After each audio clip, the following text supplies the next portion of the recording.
Assalamualaikum warahmatullahi wabarakatuh.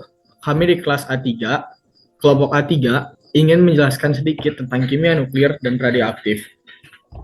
Sebelumnya, perkenalkan, nama saya Nepan Virus Muzakir Rustandi dengan NPM 052 dan di sebelah saya ada Muhammad Irfan Tani Ruswandi dengan NPM 050. Selanjutnya ada Dengan saya Muhammad David Hasan Ramadhani dengan NPM 066. ini merupakan outline untuk kita menjelaskan tentang kimia nuklir. Di antaranya ada pengertian, sifat reaksi nuklir, menyeimbangkan persamaan nuklir, stabilitas nuklir, konsep energi ikat nuklir, radioaktivitas alami, kinetika perusahaan peluruhan radioaktif, transmutasi nuklir, fisi nuklir, dan dampak positif. Yang pertama adalah pengertian dari kimia nuklir itu sendiri. Kimia nuklir adalah ilmu kimia yang mempelajari reaksi, sifat, dan unsur-unsur kimia yang melibatkan perubahan inti atom. Bidang ini mencakup proses seperti reaksi nuklir, peluruhan radioaktif, dan fisi atau fusi nuklir. Nuklir ahli kimia menggunakan teknik kimia untuk mempelajari masalah kompleks banyak orang dengan pendekatan fenomenologis dan statistik.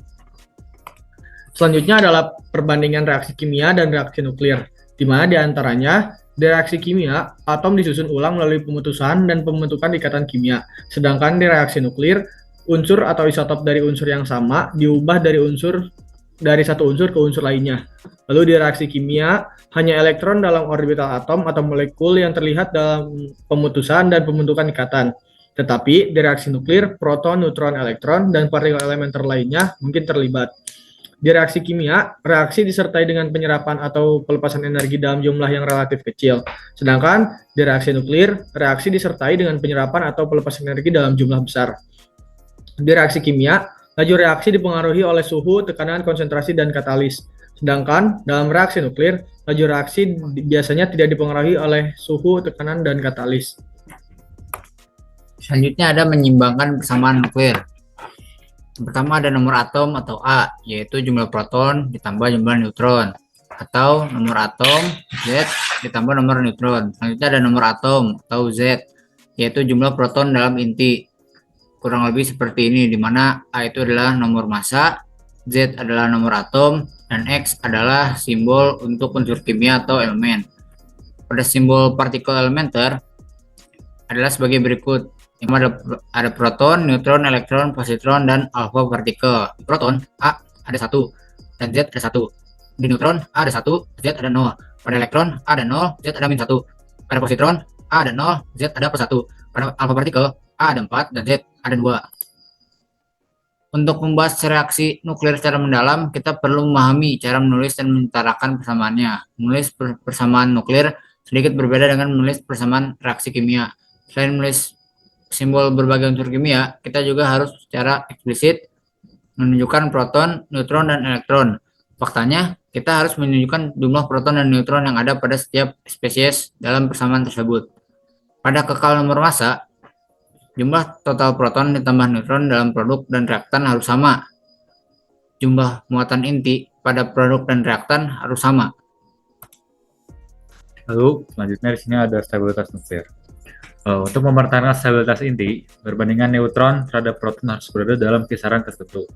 Satu ukuran kuantitatif untuk stabilitas inti ialah energi ikatan inti, yaitu energi yang diperlukan untuk membelah sebuah inti menjadi komponen-komponennya, yaitu proton dan neutron.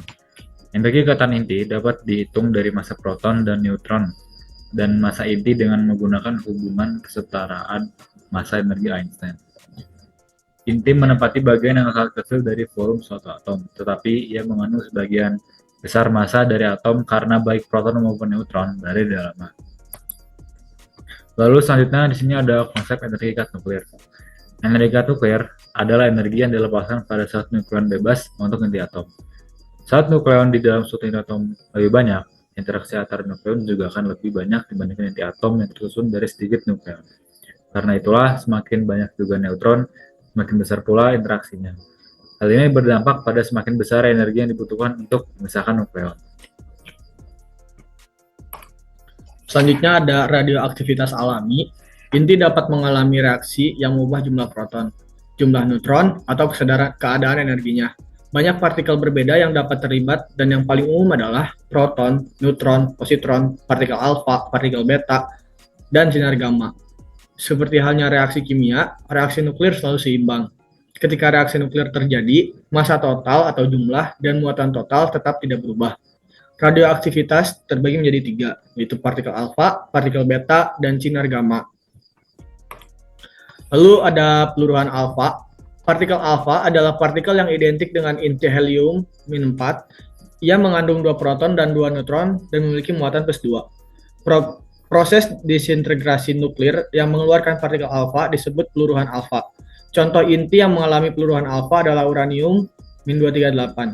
Peluruhan alfa dari U-238 adalah seperti yang dijelaskan di gambar ini, di mana 238U92 mengalami peluruhan dan menghasilkan 4 helium-2 ditambah 234 thorium-90. Selanjutnya ada peluruhan beta. Partikel beta merupakan partikel yang dilepas atau terbentuk pada suatu nukleon inti.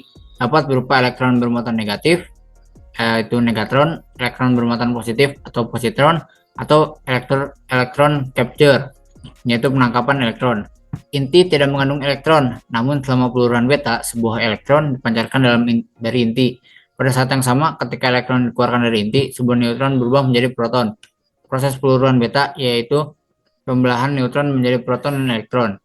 Proton tetap berada dalam inti, meningkatkan nomor atom sebanyak 1. Elektron dikeluarkan dari inti dan merupakan partikel radiasi yang disebut beta. Di sini ada beta minus, yaitu Z plus 1. Ada beta plus, yaitu Z min 1. Dan ada penangkapan elektron menjadikan Z min 1. Selanjutnya ada radiasi gamma. Sinar gamma adalah paket energi elektromagnetik atau foton yang dipancarkan oleh inti beberapa radionuklida setelah peluruhan radioaktif. Foton gamma adalah foton paling energik dalam spektrum elektromagnetik. Sinar gamma adalah salah satu bentuk radiasi elektromagnetik atau IMR. Mereka mirip dengan sinar X, hanya dibedakan oleh fakta bahwa mereka dipancarkan dari inti yang tereksitasi. Radiasi elektromagnetik dapat digambarkan dalam bentuk aliran foton, yang merupakan partikel tak bermassa yang masing-masing bergerak dalam pola seperti gelombang dan bergerak dengan kecepatan cahaya. Setiap foton mengandung sejumlah atau kumpulan energi tertentu, dan semua radiasi elektromagnetik terdiri dari foton-foton ini.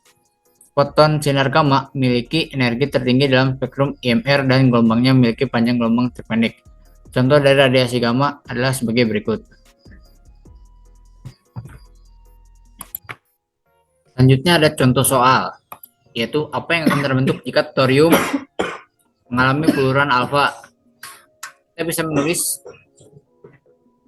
dengan 230 thorium dengan nomor atom 90 mengalami peluruhan alfa yaitu 4 helium 2 menjadi bisa dihitung dengan cara 230 dikurang 4 dan 90 dikurang 2, di mana 226 dan 88. Kita bisa mencari unsur kimia apa yang mempunyai nomor atom 88 pada tabel periodik. Bisa dilihat di sini. Unsur kimia yang mempunyai nomor atom 88 adalah radium. Maka bisa kita tuliskan menjadi 230 radium dengan nomor atom 90 mengalami peluruhan menjadi 226 radium dengan nomor atom 88. Lalu selanjutnya ada kinetika peluruhan radioaktif. Peluruhan radioaktif atau bisa disebut juga peluruhan nuklir ataupun radioaktivitas adalah suatu proses di mana sebuah inti atom yang tidak stabil kehilangan energi dengan membesarkan radiasi. Seperti partikel alfa, partikel beta dengan neutrino, sinar gamma, atau elektron dalam kasus konversi internal. Lalu di sini ada beberapa contoh reaksi peluruhan. Salah satunya adalah reaksi peluruhan partikel beta pada atom C14 sebagai berikut. C14 mengalami peluruhan menjadi nitrogen 14 plus beta negatif. Lalu yang kedua adalah reaksi peluruhan partikel positron pada atom O15 sebagai berikut. Lalu yang ketiga yaitu ada reaksi peluruhan partikel alfa pada PO210 sebagai berikut. Dan contoh reaksi peluruhan yang terakhir adalah peluruhan partikel gamma pada kobalt 60 dan reaksinya sebagai berikut. Selanjutnya ada transmutasi nuklir. Penembakan atom litium-7 dengan proton akan menghasilkan 2 atom helium-4. Lalu ada penembakan aluminium-27 dengan proton akan menghasilkan magnesium-4, magnesium dan helium. Lalu penembakan nitrogen-14 dengan neutron akan menghasilkan karbon dan hidrogen. Lalu selanjutnya ada fisi nuklir. Reaksi fisi yaitu reaksi pembelahan inti atom berat menjadi dua inti atom lain yang lebih ringan dengan disertai timbulnya energi yang sangat besar. Misalnya, inti atom uranium ditembak dengan neutron sehingga terbelah menjadi inti atom xenon dan strontium, disertai dengan timbulnya dua neutron yang memiliki energi tinggi. Contoh reaksinya dapat dituliskan dengan seperti ini, di mana uranium ditambah dengan neutron setelah mengalami pembelahan akan menghasilkan xenon ditambah strontium ditambah dengan dua neutron dengan energi tinggi. Selanjutnya ada dampak positif penggunaan kimia nuklir, yaitu yang pertama adalah hemat bahan bakar fosil, yang kedua adalah meningkatkan perekonomian, yang ketiga adalah meningkatkan suplai listrik, dan yang keempat adalah mengurangi resiko polusi udara. Berbicara tentang polusi, akhir-akhir ini sedang ramai tentang polusi pada Sungai Citarum, dan inilah kurang lebih kondisi Sungai Citarum saat ini.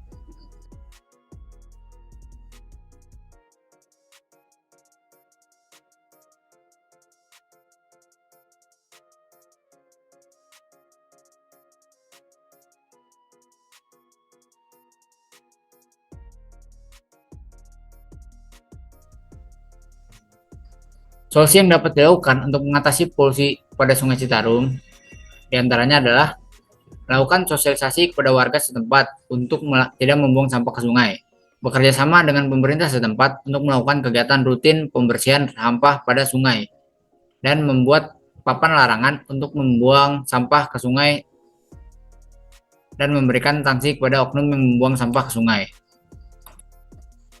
Lalu ada solusi menggunakan kimia nuklir dalam pemakaian teknologi nuklir yang dapat dilakukan untuk mengatasi polusi pada Sungai Citarum.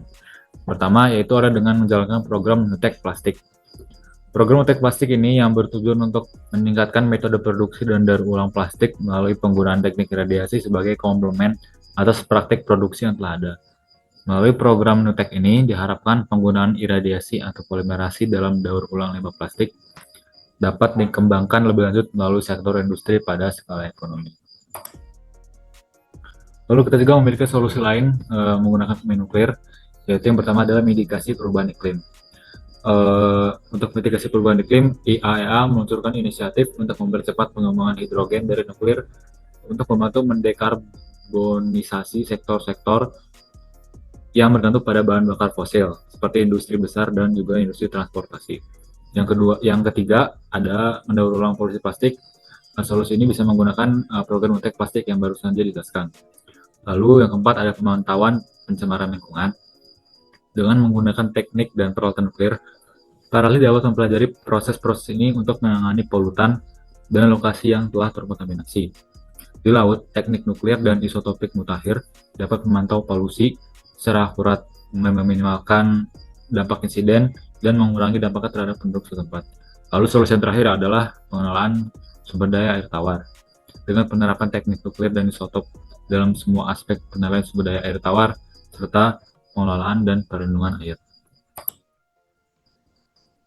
Sekian dari kami, dari kelompok A3. Mohon maaf bila terdapat kesalahan. Assalamualaikum warahmatullahi wabarakatuh.